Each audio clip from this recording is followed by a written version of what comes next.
Hello, everyone, and welcome to my presentation. My name is Emilio Ferrara. I am a professor at the University of Southern California, and today I'm going to present a paper called Characterizing Social Media Manipulation in the 2020 US presidential election.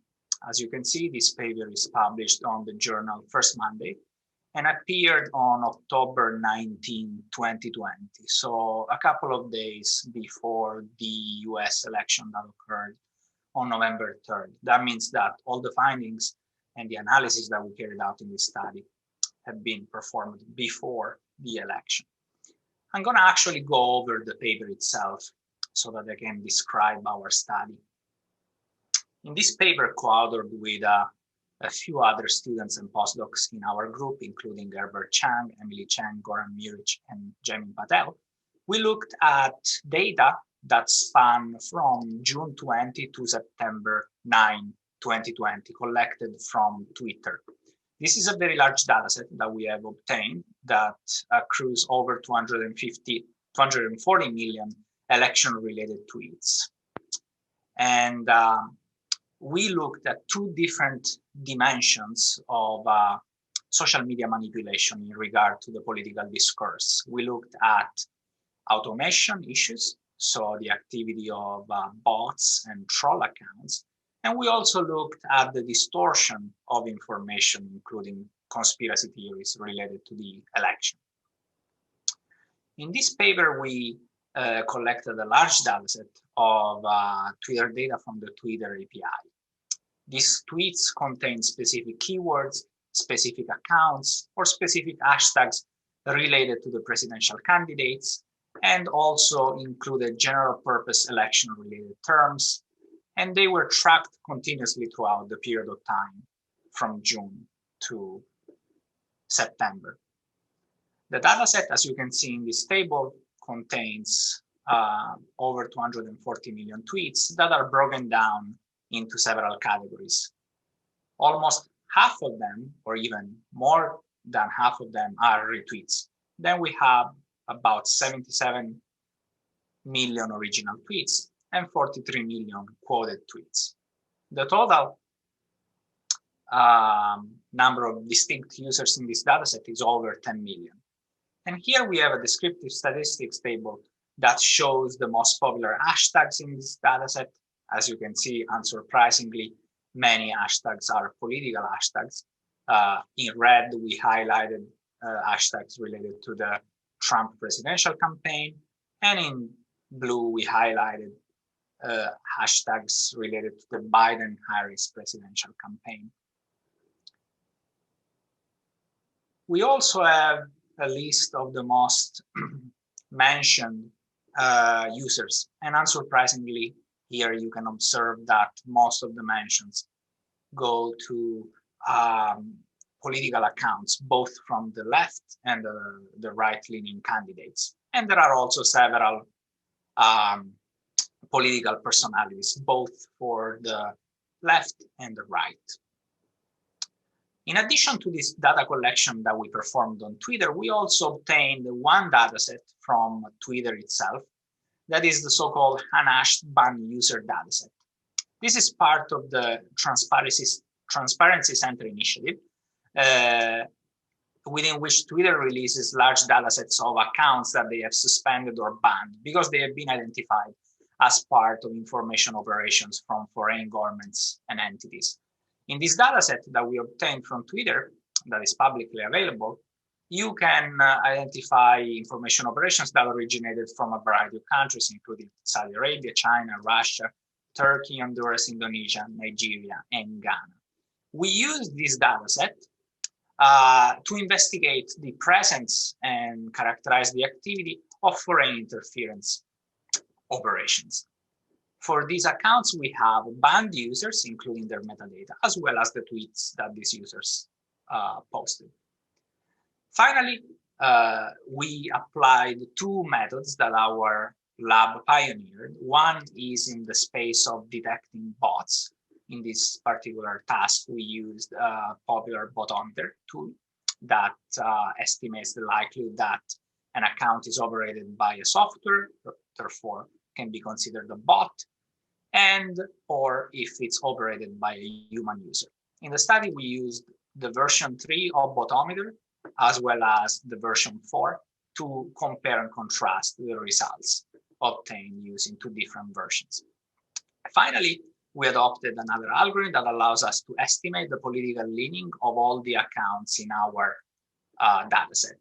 Starting from an annotated set of 29 prominent media outlets that appear on Twitter and are labeled by the service allsides.com that provides a non-partisan categorization of media bias. Then we use these URLs to propagate labels, for example, assessing that a user that consumes the majority of right-leaning media is likely to be a conservative user, and a user, conversely, that consumes a majority of left-leaning media is going to be labeled as more liberal, on a range from very liberal to very conservative. We analyzed the data starting from the automation. I'm not going to go over all the results, but I'm going to flesh out some of the results that are deemed more worthy, in my opinion. And I encourage you to read the paper for further analysis. In this analysis, we have highlighted the most popular account, the most popular hashtags, and the most popular keywords that are pushed by accounts that are considered to be bots according to these models. And unfortunately, what we identified is that several hashtags that are here highlighted in yellow have been pushed by accounts that belong to conspiracy groups, and they can be associated with very well-known conspiracy groups like QAnon. Some of these accounts, for example, push hashtags like WWG1WGA, that stands for Where We Go One, We Go All, Obamagate, and other well-known conspiracy theories. It's worth noting that the list of top hashtags posted by bots is dramatically different from the list of top hashtags posted by humans, where you don't see really many or any at all accounts or hashtags that are posted by hashtags that are problematic in nature.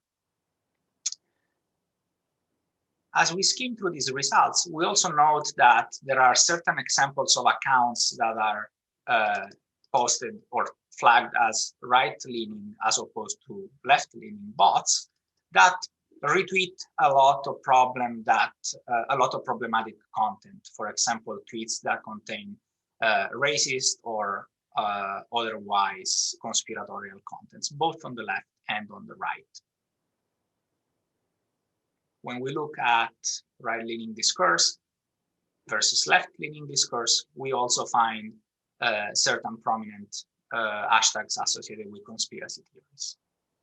And when we look at the volume of content posted by left-leaning bots and by right-leaning bots compared to human accounts, we see that in the case of left-leaning bots, there are spikes that are associated with real-world events. For example, when presidential candidate at the time, Joe Biden, announced the peak of Kamala Harris as vice presidential running mate, or during the DNC, the Democratic National Convention. However, when we look at the volume of content posted by bot accounts that are labeled as right-leaning, we see that there is a more constant background activity throughout this entire observation period. There are additional findings in this analysis that I encourage you to read. I'm going to move over and discuss distortion of discussion in this particular context. And we identified three main conspiracy groups. QAnon, as I mentioned earlier, which is a far-right conspiracy movement that gained popularity during last year. Then we found a family of quote-unquote gate conspiracies. This includes a variety of different conspiracies like Obama gates, pizza gates, etc. And then we found COVID-related conspiracy. Of course, the period of observation overlaps with the early phase of COVID pandemic in the United States. And we found several political conspiracies related to COVID. We identified hundreds of thousands of tweets and hundreds of thousands of users that are associated with each of these groups of conspiracies. There are going to be several examples of activities for hashtags and keywords that are associated with all these different type of conspiracies. And I want to give you a warning that unfortunately many of the tweets have content that can be sensitive because it pushes far-right ideologies or otherwise concerning misinformation in all these cases, including, for example, pandemic and other narratives associated with QAnon and uh, and so on. The last and most important finding in this analysis is the relationship between conspiracies and media bias. I want to jump to the last plot and finalize this presentation because this plot is the maybe most important analysis in the paper, and it closes the loop between the proportion of users that belong to a conspiracy group such as QAnon, users that consume QAnon content, and the prevalence of users retweeting certain medias, and also the prevalence of bots that push content. As you can see in this plot, there is a natural relationship that emerges. So if you move towards the bottom left corner of this plot, you will see more left-leaning media, such as the New York Times, the Washington Post, the Huffington Post, and so on, that are consumed by fewer proportions of users that empathize or engage with the QAnon content.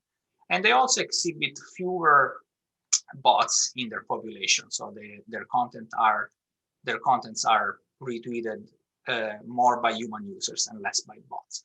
As you move along this axis that emerges naturally and you go on the opposite extreme, you find certain media outlets such as Breitbart, Infowars, One America, News Network that are known to be pushing hyperpartisan news and so on. These outlets are also consumed prevalently by users that in some cases, in the majority, have been engaging with QAnon contents, and they also have a remarkable larger amount of bots that share their tweets.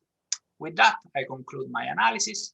I wanted to again shout out and thank you all the students who engaged in this work for their major contributions, and invite you again to read the paper called Characterizing Social Media Manipulation in the 2020 US presidential election that appeared on volume 25 of the First Monday Journal. And it's a peer-reviewed paper that was published a few days before the election.